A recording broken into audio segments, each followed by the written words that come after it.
صدیق رضی اللہ تعالیٰ عنہ آپ فرماتے ہیں کہ حضور نبی اکرم صلی اللہ علیہ وآلہ وسلم نے ارشاد فرمایا، یا ابا بکر والذی باسنی بالحق، اے ابو بکر قسم ہے مجھے اس ذات کی جس نے مجھے حق کے ساتھ مبعوث فرمایا، لا لم یعلمنی حقیقتاً غیر ربی، کہ میری حقیقت کو میرے خدا کے سوا کوئی نہیں جانتا۔ اب جب صحابہ نہیں جانتے مصطفیٰ کریم کی حقیقت کو، اور میں اور آپ کس بات کی مولی ہیں کہ ڈٹھے ورک قرآن دے پھول سارے، یا رسول اللہ ڈٹھے ورک قرآن دے پھول سارے،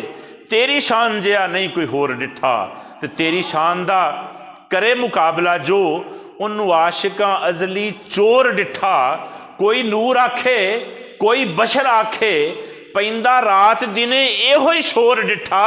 اللہ والیاں گل مکا چھوڑی، تساں ہور ڈٹھا اساں ہور ڈٹھا۔ ارے جنہوں نے دیکھا ہے نا، جنہوں نے دیکھا ہے، اگر ان کی بارگاہ میں چلے جائیں تو وہ کہتے ہیں وہ احسن من کا لم ترکت عینی، وہ اجمل من کا لم تلد النساء، خلقت مبرم من کل عیب کانک قد خلقت کما تشاء۔ حضرت حسان بن ثابت کہتے ہیں، یا رسول اللہ آپ جیسا حسین و جمیل تو میری آنکھ نے دیکھا ہی نہیں، اور آپ فرماتے ہیں یا رسول اللہ آپ جیسا سونا نوجوان تو کسی عورت نے جنا ہی نہیں، اور یا رسول اللہ جب آپ کو دیکھتے ہیں نا تو یوں لگتا ہے کہ اللہ نے آپ کو آپ کی مرضی کے مطابق بنایا ہے۔